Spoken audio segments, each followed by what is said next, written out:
অবস্থা তৈরি হতো না। জি, আমরা নঈমুজ্জাম ভাইয়ের বক্তব্য শুনলাম। আমি ডক্টর তুহিন মালিক যেটি বলার চেষ্টা করলো সেটি হচ্ছে বিএনপি যে আন্দোলন করছে সেটি কিন্তু জনগণের দাবি নিয়ে কিন্তু আন্দোলন নিয়ে মাঠে এখনো আসতে পারেনি। যদিও তিনি একেবারেই তার দৃষ্টিভঙ্গি বলেছেন যে আন্দোলন সংগ্রামের সকল রাইট রয়েছে যে কোনো মানুষের এবং তার করতে দেওয়া উচিত বলে দাবি করেছেন। কিন্তু বিএনপির এই যে এক ধরনের জনমুখী আন্দোলন করার যে বিষয়টি গণমাধ্যম সহ বিভিন্ন জায়গায় আসছে, অনেকে আলোচনা করছেন, সেই জায়গাটাকে আপনি কিভাবে দেখবেন? না, একটা তো হচ্ছে আপনি গণমুখী আন্দোলনের কথা বলছেন, একটা হচ্ছে যে আপনি গণতান্ত্রিক আন্দোলন, স্বৈরাচারী সরকারের বিরুদ্ধে আপনি গণতান্ত্রিক আন্দোলন করবেন। স্বৈরাচারী সরকারের বিরুদ্ধে গণতান্ত্রিক আন্দোলন দিয়ে তো আপনি স্বৈরাচারী সরকারের পতন করতে পারবেন না। পৃথিবীতে কোথাও ইতিহাস নেই। এখন নিয়মতান্ত্রিক আন্দোলনের মাধ্যমে যদি বিএনপি এদেরকে পতন ঘটাতে চায়, যেটা নঈম ভাই বললেন, যে সরকার তো বলবে না যে আসো আমাকে পতন ঘটিয়ে যাও, আমি সব ব্যবস্থা করে দিচ্ছি। এখানে বিএনপি রাজনীতিতে একটা জায়গায় এসে দাঁড়িয়ে আছে, জায়গাটা হচ্ছে যে বিএনপির নেতাকর্মীদের মধ্যে যে কোনো একজন, যে কোনো একদিন, যে কোনো একটা উপলক্ষে যদি একদিন একজন দাঁড়িয়ে বলে আজকে আমি গুলিকে ভয় পাই না, তাহলে বিএনপির রাজনীতি সেখান থেকে শুরু হবে। সঙ্গে সঙ্গে সমস্ত নেতারা তার পেছনে আসবে, কর্মীরা আসবে এবং সাধারণ জনগণ বেরিয়ে যাবে।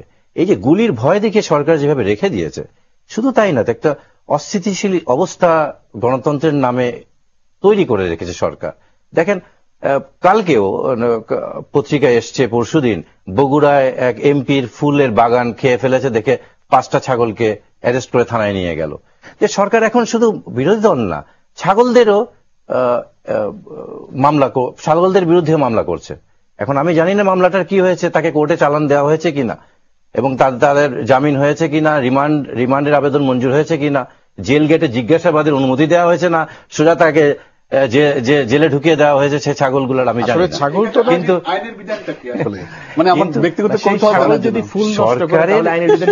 সরকারের স্বৈরশাসনটা এমন পর্যায়ে চলে গেছে। দেখেন, কালকে ছিল নূর হোসেনের 27তম মৃত্যুবার্ষিকী। এই যে নূর হোসেন স্কোয়ারটা, এখন সেটা কিন্তু স্বৈরাচারী স্কোয়ার হয়ে গেছে।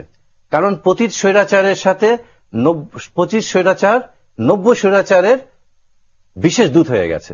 এখন আপনি কিভাবে গণতন্ত্রকে আপনি দেখবেন? এখন তো হাজার হাজার যুবকের, তরুণের বুকে পিঠে লেখা উচিত গণতন্ত্র মুক্তি পাক, স্বৈরাচার নিপাত যাক, বলে রাস্তায় নেমে যাওয়ার জন্য এখনই প্রকৃষ্ট সময়।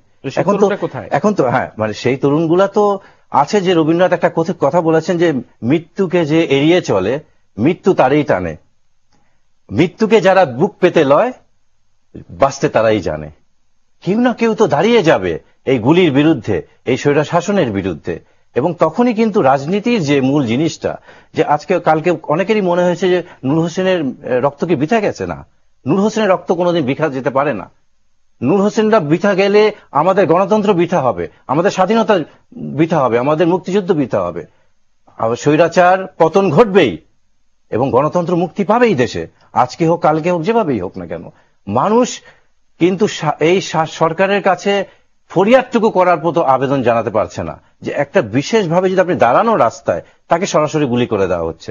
যে মানুষ গণতন্ত্রের জন্য পাগল হয়ে গেছে, পাগলের মতো ছুটছে মানুষ গণতন্ত্রের জন্য, আর সরকার তাদেরকে ছাগলের মতো অবহেলা করছে। কিন্তু এই জনগণকেই কিন্তু এই সরকার একদিন গরুর মতো খুঁজবে, আর এই জনগণই তাদেরকে বানরের মতো নাচাবে। এটাই শিক্ষা, ইতিহাসের শিক্ষাই এটা। ডক্টর তুহিন মালিক, আসলে এই জায়গায় কিছুটা দ্বিমত পোষণ করতে হয়। সরকারের সকল কিছুই তো আমরা দেখতে পাচ্ছি নিয়মতান্ত্রিক ভাবে চলছে, গভর্নমেন্টের উন্নয়ন হচ্ছে, নানা প্রেক্ষাপটে কিন্তু সরকারের শুধুমাত্র যে আমরা সমালোচনা করবো সেই জায়গা না, একটু প্রশংসার জায়গাও কিন্তু আপনাদেরকে বিশ্লেষণ হিসেবে করা দরকার বলে মনে করি। তবে সেই জায়গায় আসবো আমরা কিছুক্ষণ পরে। একটা দর্শক আমাদের সাথে আছেন, তার একটা প্রশ্ন নেই।